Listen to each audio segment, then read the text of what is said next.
Shorts. I doing this because I came up with. I've had health issues for the last few years. There's problems that I had when I was 47. I had a stroke.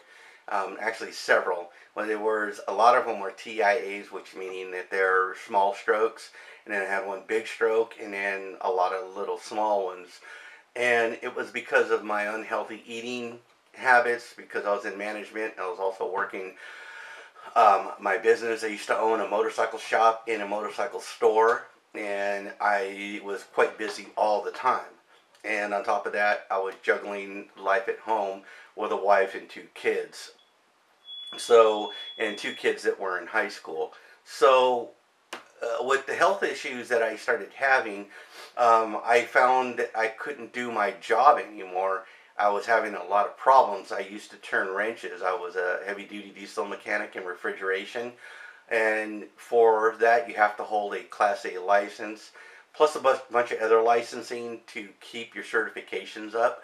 And my memory started having problems. And then also working on the different trucks and stuff like that, I was getting fatigued super easily and super fast. I used to be able to work, 15, 16 hours a day with no problem. And then all of a sudden started having problems with working an hour and getting super frustrated, not able to complete my work. And not only was my job getting frustrated at me, I was actually getting frustrated that I couldn't do the work. Customers of mine were noticing that something was wrong with me. The guys that I worked with noticed that there was something wrong with me, and I definitely went through some really, really bad times. Well, I went on, disability, and I did have insurance, so I was collecting my insurance along with it because I was a union member for all those years, almost 30 years of work turning on wrenches. Plus, I paid for a supplementing insurance policy just in case I ever got sick. And I think I started paying for that when I was in my 20s. So I never expected to. I just did it because everybody else was doing it. And it's a good idea for you youngsters out there to get some type of supplementary insurance, or else you're going to end up getting pretty much nothing. You think minimum wage is bad. Try being on either disability or not having a job. It really sucks being on income, because my income not only cut in half, it cut in like a quarter. I'm making like a quarter of what I used to make on a monthly basis. It's really tough because nothing ever goes down. Everything goes up. And utilities always go up. Constantly, utilities go up faster than inflation. They do. So that's why it's always been really hard. But lately I ran into this thing now that the side of my face here started swelling, and my hearing started going out in this ear. I only have like 80%. I have 80% hearing loss. I can barely hear out of this ear. And then on this ear, I got a 30% to 40% loss of hearing. So something's going on in there. So I went to a doctor appointment, and they saw nothing but blood in the ear canal. And it's really, really sucks when that happens. They say that it's either a broken blood vessel in there, or I may have a tumor growing in there. They don't know. I have to get an MRI done. But it just shows you need to take care of yourself. And I do take my, my medications, but you slip through the cracks. Things happen. So, with doctors nowadays, I belong to Kaiser, and I have a fabulous doctor. My doctor's just awesome. I've had her for years and years. When I moved, and I ended up having to drop Kaiser for a little while, I ended up with new doctors and jumping through hoops for other doctors, and a lot of them misdiagnosed me in a lot of different ways. And my doctor, luckily, she had an opening and went back to her, and she frustrates me, and I'm sure I frustrate her. But we have this relationship to where she knows what's best for me. And she will flat out, she'll arm wrestle me down.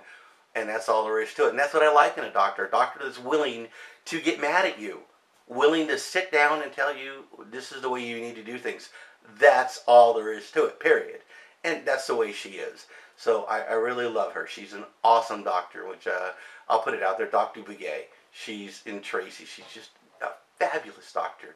Fabulous. And I hope I have her until the day that I die, which I hope is not soon, but I hope that, she's there until the day that I die, because she's a wonderful doctor. But the thing is, but she's also nice, too. She's also got a really nice side to her. But let me show you a picture of what's going on inside my ear. Okay, this is the ear. Okay, here's your outer ear and your ear canal, your eardrum, and there's a pocket back in here. Well, the ear, eyes, nose doctor, she stuck a microscope inside my ear, and she noticed it. Well, for one, my eardrum was collapsed. It won't move. So here's your eardrum right here. So it was collapsed, and back in this cavity in here, it's just packed with blood. Now, I don't know, she doesn't know why all this is just packed with blood, and it's not draining like it should be. And when she goes up through my sinuses, it's all swollen in my sinuses. Here's a picture of your ear and your sinuses. Okay, right here, as you can see, there's a little hole where all this stuff should be draining out. And here's your sinuses. She went in through my nose, and everything in here is all swollen. All of it is all swollen, but they don't know why. Now I'm having pain in my eyes. I'm having pain in my ears. My jaw and my teeth. I was telling her my teeth feel like there's something pushing down on them, and I feel like pulling them out because it hurts so bad. But because when I chew, I get, pain when I chew. So right here, there's got to be something going on right in here, because why would there be blood buildup there and this be so swollen? It's insane.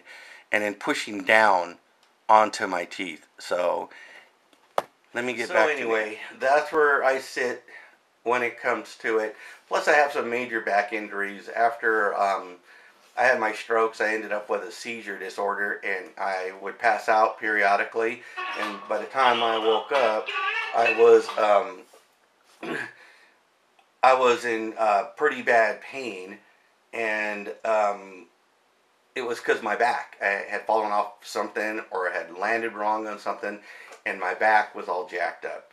So naturally, I ended up with some serious back and neck problems, and it's an ongoing problem. I mean, the doctors just they don't want to prescribe any pain medications anymore because people are getting addicted to them.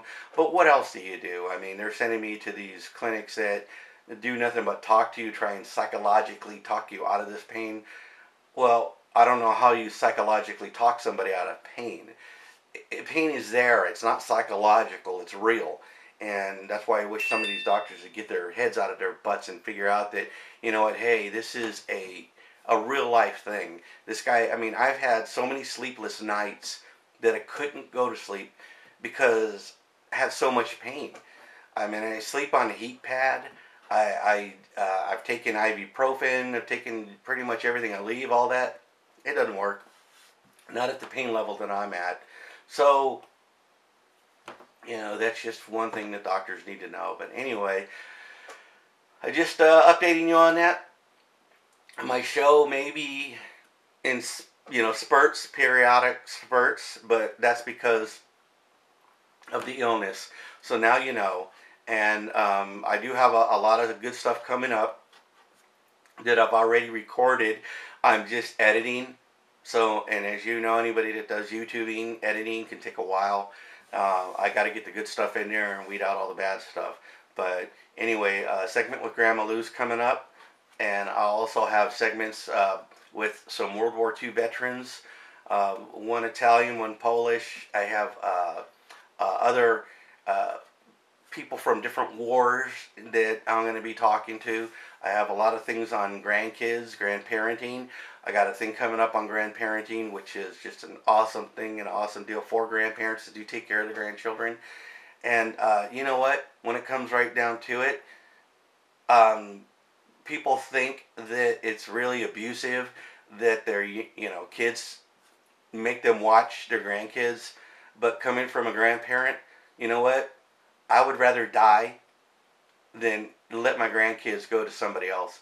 I love watching my grandkids. They get on my nerves, no doubt. I mean, I'm old, and they can get on my nerves, especially when they fight with each other constantly. But you know what? They're in good care in my hands, and I know they're going to get fed. My wife is going to feed them. I'm going to make sure they stay safe, and I'm just going to make sure they stay busy. But you know what? I would much rather have life with my grandkids, all four of my grandkids, here with me, than rather than being without them. It really sucks being without them.